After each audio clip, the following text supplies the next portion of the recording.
Cześć! Zapraszam na bajkową historię Anioły Zoo. Bajka inspirowana prawdziwymi wydarzeniami, jakie wydarzyły się w warszawskim zoo. Zaczynamy! Dawno, dawno temu w wielkim mieście istniał magiczny ogród pełen zwierząt lwów, słoni, papug i psotnych małpek. Ludzie przychodzili tu, by podziwiać jego piękno, słuchać ryku lwów i śpiewu ptaków. Ogród nazywano Zoolandią, ale to nie zwierzęta były jego największym sekretem.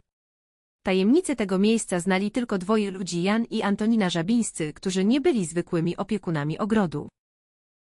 Jan, dyrektor, kochał swoje zwierzęta jak rodzina, a Antonina, jego żona, miała dar rozmawiania z każdym stworzeniem. Sarenki kładły głowy na jej kolanach, gdy była smutna, a papugi śpiewały, kiedy się uśmiechała. Żabińscy byli znani z tego, że potrafili znaleźć w sercach miejsce na każdego i ludzi, i zwierzęta. Pewnego dnia nad miastem zawisły ciemne chmury, nie takie, które przynoszą deszcz, ale takie, które zwiastowały strach i niebezpieczeństwo. Przybyli groźni strażnicy w czarnych mundurach i zaczęli prześladować ludzi, zwłaszcza tych, którzy byli inni. Miasto, które wcześniej tętniło życiem, stało się ciche i pełne łez. Jan patrzył na to wszystko z ciężkim sercem. Pewnego wieczoru, gdy siedział z Antoniną przy stole, powiedział: nie możemy na to patrzeć bezczynnie. Ludzie nas potrzebują. Ogród nie jest tylko dla zwierząt. Może być schronieniem dla tych, którzy nie mają gdzie się ukryć. Antonina spojrzała na niego z troską. To jest bardzo niebezpieczne, Janku. Ale jeśli nie my, to kto? I tak postanowili, że ogród Zoolandia stanie się miejscem, gdzie ratowano życie. Dom Żabińskich, nazywany willą pod zwariowaną gwiazdą, skrywał w sobie coś więcej niż pianino Antoniny i obrazy zwierząt. Stał się kryjówką dla tych, którzy uciekali przed niebezpieczeństwem. Każdego dnia do drzwi Antoniny pukali ludzie, kobiety, mężczyźni, dzieci z oczami pełnymi strachu. Antonina zawsze witała ich ciepłym uśmiechem, chociaż serce ściskało jej się z bólu. Jesteście tutaj bezpieczni, szeptała, prowadząc ich do piwnic lub ukrytych klatek. Zwierzęta ogrodu też pomagały. Papuga strażniczka wydawała ostrzegawcze okrzyki, gdy ktoś obcy zbliżał się do willi. Niedźwiedź pilnował wejścia do tajemnego tunelu, a małpki odciągały uwagę strażników, robiąc przy tym mnóstwo hałasu. Każde stworzenie w Zoolandii zdawało się rozumieć, że razem mogą uratować wiele istnień. Największym skarbem Antoniny było jej pianino. Kiedy tylko poczuła, że zbliża się niebezpieczeństwo, siadała przy klawiszach i grała delikatną melodię. Ukrywający się ludzie wiedzieli wtedy, że muszą być jeszcze cichsi, jak myszy w polu.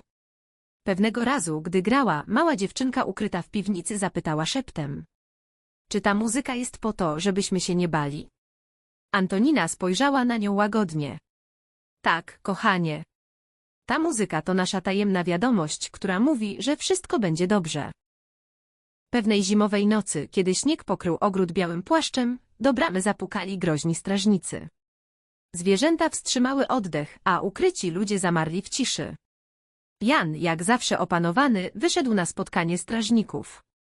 Mamy tu tylko zwierzęta, powiedział spokojnie, prowadząc ich w stronę klatek. Małpy zaczęły rzucać orzechami, a papuga wrzasnęła tak głośno, że strażnicy odwrócili uwagę od domu. Dzięki temu Antonina zdążyła ukryć ostatnich ludzi w piwnicy. Strażnicy nie znaleźli niczego podejrzanego.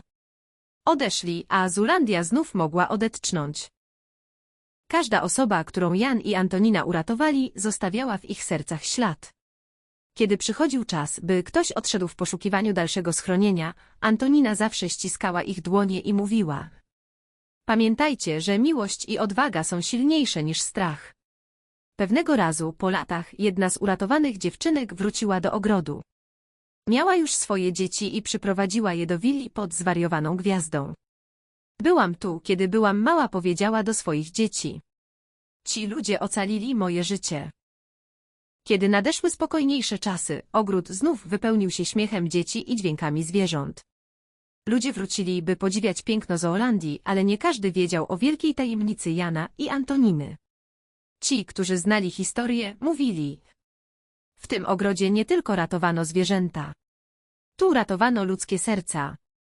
Na niebie, nad willą pod zwariowaną gwiazdą, zawsze błyszczała mała gwiazdka, ta sama, którą Antonina malowała na suficie. Była symbolem nadziei, że dobroć i miłość mogą zwyciężyć nawet w najciemniejszych chwilach. Kiedy zasypiasz i słyszysz cichą melodię w wyobraźni, pomyśl o Antoninie grającej na pianinie i o zwierzętach, które pomagały ratować ludzi.